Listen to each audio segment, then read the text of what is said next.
What's going on, guys? Today we got a Suzuki Ozark Quadrunner 250 in the shop. We got the carburetor off of it and we're going to show you how to rebuild it. So let's get started on it. So here's our carburetor. We got it on a workbench. We've done sprayed it off and everything. Got everything on the outside nice and clean. So the first thing we're going to do is flip it upside down. Take this idler adjuster loose and take our 2 bolts off to get the bowl off.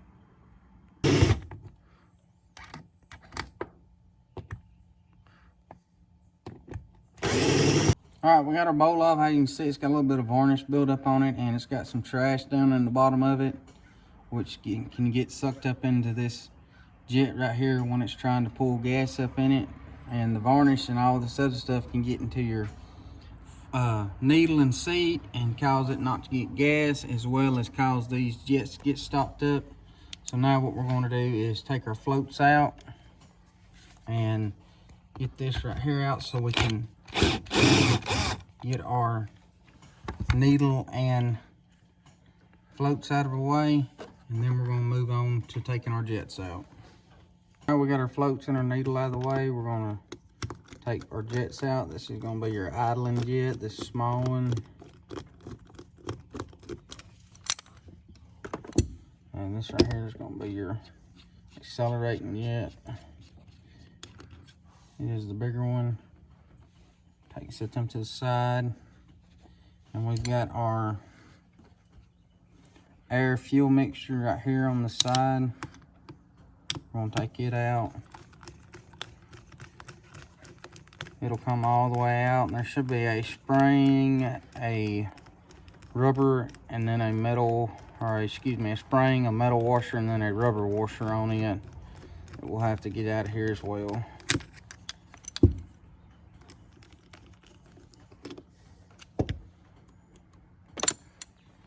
And this one just happened to all come out at once. So now what we got left to do is we got a diaphragm here, and you got your top diaphragm here. It's important to take these off and check them to make sure neither one of them's got a hole in it.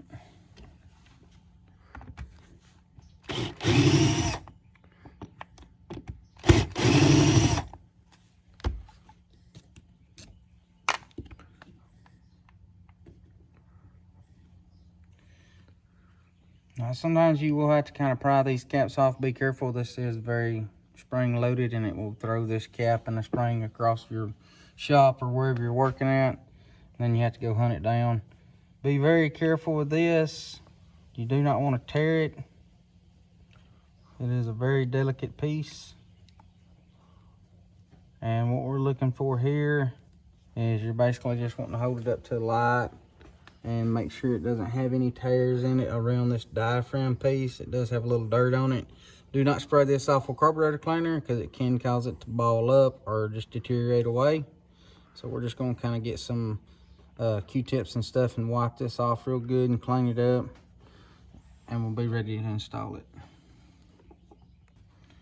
Next thing we're going to do is take our screws out of our top to remove our top diaphragm.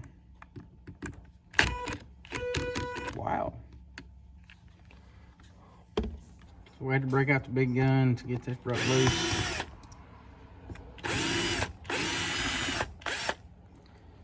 Now there is a spring underneath this, so be very careful with it. Set it all to the side as well. And this diaphragm here, we're going to do the same with it. We're just going to pull it out. And basically what you're going to do, you're going to hold it up to the light and just kind of give it some light pulls around it. And what we're doing here is looking for any pinholes or anything. And basically by pulling on it lightly like we're doing, if there is something tore or a little pinhole, it's going to make it more obvious so we can see it. This one right here looks really good. Again, do not spray this with carburetor cleaner because it can cause this to swell, and once they do that, these do not work properly. So we're just going to wipe this down right here really good and wipe this out with a nice clean rag and reinstall it. Now that you have everything out of your carburetor, now is a good time to spray your carburetor out with carburetor cleaner, as well as every one of these spots where the your jets and everything go in, as well as down in here. Make sure all your passways are cleaned out, all these little ports and stuff that go throughout your carburetor as well, and everything on this side here. And I think there's a couple on this side as well. Make sure you spray all them out really good. Also, there's one more jet right here in the top, underneath this top diaphragm right there. We're going to take it out as well, because this kit should have come with that one also. Just going to set it to the side and we'll spray out all this. When you're doing this, like, you make sure that, as you can see, each one of these ports from one side to another go to a different spot on this carburetor. You want to make sure each little nick and cranny of this carburetor is cleaned out very well, because if it's not, then what we're doing here is just opening up more problems for future problems to occur once we put this back on our machine. And we've already got it off, so let's make sure that we do it properly right the first time, so we ain't got to do this again.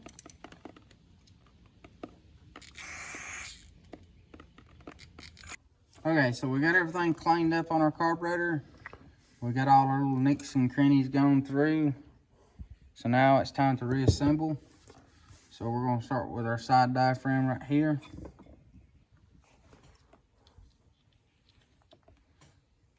Gonna put it back on. Don't forget your spring.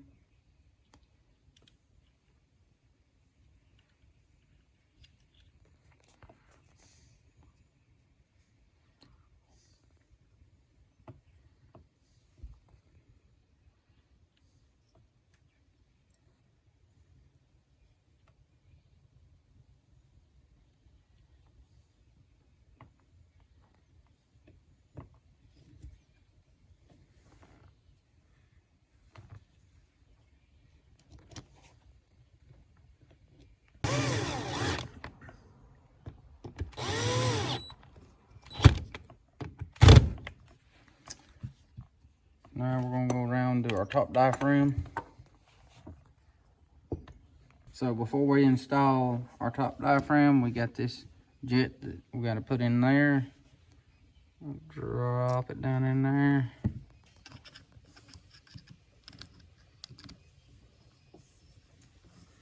Tighten it down.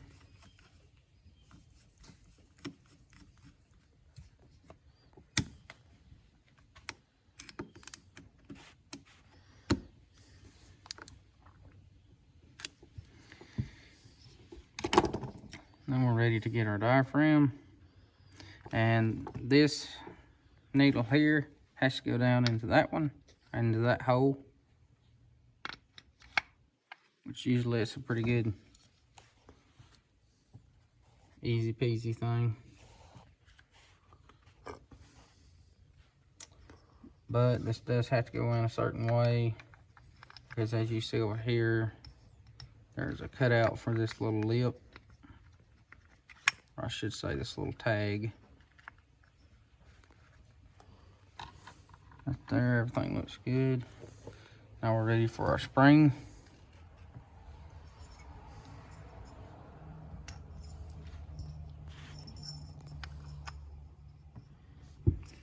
And our cap.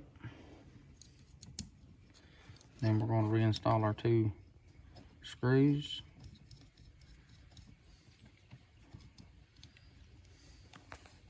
And tighten them back down.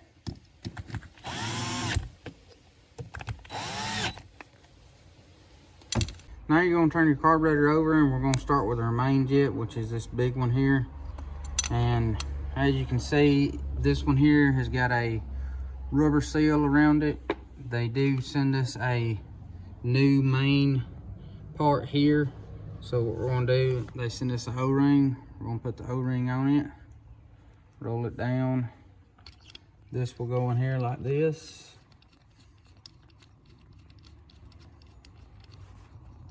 And we will snug this down.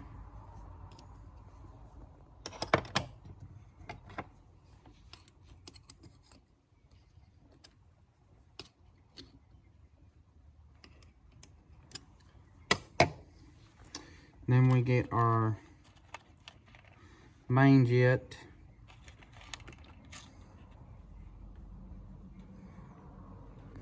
It screws into the top of it.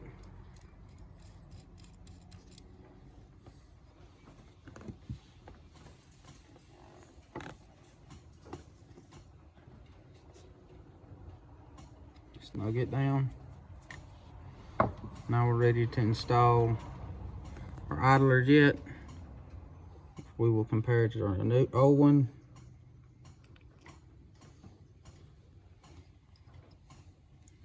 I always like to make sure that these are, even though they're new, to make sure that they're clean, which this one is. We're going to tighten it down. So now that we got our idler jet in, now we're going to come down here to our air fuel mixture. We got it put together. Like I said, you got your spring, you got a metal washer on here, then you got your rubber washer. It goes here in the side. What you're going to do here is you're going to run this all the way down, and then you're going to back it off 2.5 turns. That's what I do on all my carburetors that I build, and that usually works pretty good for me. So right here we got it tightened all the way down right there, and we're going to go 2.5 rounds. So right there's 1, there's 2.5. So now we got our new needle. We're going to put it on our floats, and this little metal hook piece right here is going to go on it, just like so. Set that down in there, reinstall your screw to hold it in place.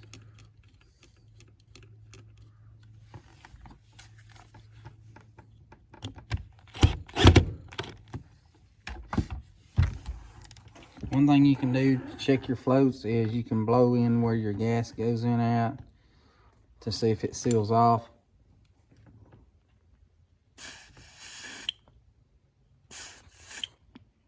Now we got a new bolt gasket. We're just going to push it on into place. It should sit on there pretty good. Once you get it set in place, then you're ready to install your bowl back onto your carburetor. We're going to put our bowl on and reinstall our screws on this.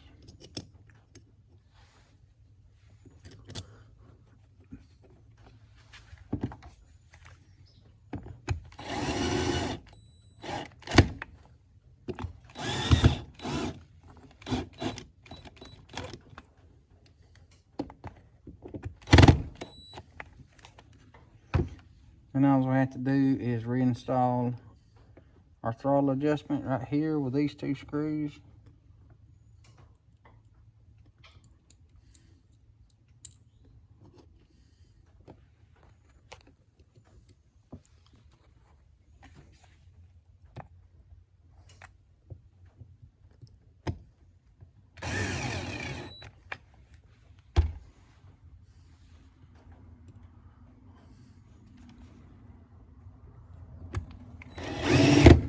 And now we're done with this carburetor. Now if you find this video helpful, please don't forget to like and subscribe. And as always, we got our parts and everything that we use for this video listed down in the description, so you can find the parts and everything that we use to make it easier for you to get your job done quicker. Thanks for watching. We appreciate it, and we'll catch y'all in the next video.